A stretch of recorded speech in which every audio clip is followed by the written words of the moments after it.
ကလေးငယ်တဦးကသူ၏အထူးနာရီကိုကြည့်ပြီးအင်အားမြင့်စနစ်စတင်ပြီးဟုအမိန့်ပေးလိုက်သည်သူစီးထားသောဟန်ချက်ထိန်စကိတ်ပြား balance wheel မှာတနာရီမိုင်800နှုန်းဖြင့်ပြေးလမ်းပေါ်တွင်အရှိန်ပြင်းစွာမောင်းနှင်သွားသဖြင့်ဘေးမှပြိုင်ကားမောင်းသူများအံ့အားသင့်ကုန်သည်ကလေးငယ်မှာအရှိန်ပြင်းစွာမောင်းနှင်ရင်းအမျိုးသမီးအမှုဆောင်ရာရှိချုပ်ပြည်ယူထံသို့အစားအစာပါဆယ်ပို့ပေးရန်ကုမ္ပဏီတစ်ခုသို့ရောက်ရှိလာသည်အစည်းအဝေးခန်းမအတွင်းစီယွန်နှင့်ပညာရှင်များမှကုမ္ပဏီအရှုံးပေါ်နေမှုနှင့်နည်းပညာအခက်အခဲကြောင့်စိတ်ညစ်နေကြသည်ကလေးငယ်အစည်းအဝေးခန်းထဲသို့ဝင်လာပြီးစီယိုကိုအစားအစာပါဆယ်ထုတ်ပေးအပ်လိုက်သည်ပရိုဂျက်တာမှနည်းပညာအခက်အခဲကိုကလေးငယ်ကမြင်သွားပြီးဒါကပြဿနာအသေးလေးပါဟုဆိုကာသူ၏အိတ်ထဲမှဒီဇိုင်းပုံစံစာရွက်တစ်ရွက်ကိုထုတ်ပေးခဲ့သည်စီယိုကစာရွက်ကိုဖွင့်ကြည့်လိုက်ရာထိုစာရွက်မှာကားအင်ဂျင်အစိတ်၅အဆင့်မြင့်ဒီဇိုင်းပုံစံဖြစ်နေသဖြင့်အလွန်အံ့အားသင့်သွားသည်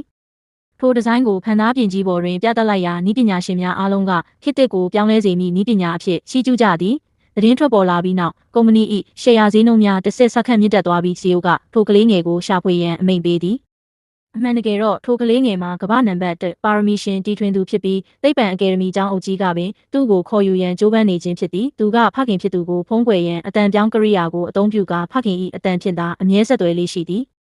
ကလေးငယ်ကဖခင်အလုပ်လုပ်ရာစက်ရုံသို့သွားပြီးမုံဘိုးပေးကဖခင်အတွက်ဇနီးကောင်းတဦးရှာထားပေးကြောင်းပြောပြသည်ဖခင်ကစူပူနေစဉ်ကလေးငယ်၏နှကြက်ထဲမှတတိပေးချက်မြည်လာသဖြင့်သူ၏အထူးမျက်မှန်ကိုတက်လိုက်သည်အိမ်တွင်တက်ဆင်ထားသောစက်ရုပ်ကျက်တူရွေးမှတဆင့်ချစ်သူမိန်းကလေးကဖခင်ဖြစ်သူကိုတစ္ဆာဖောက်နေသည်ကိုမြင်တွေ့သွားသည်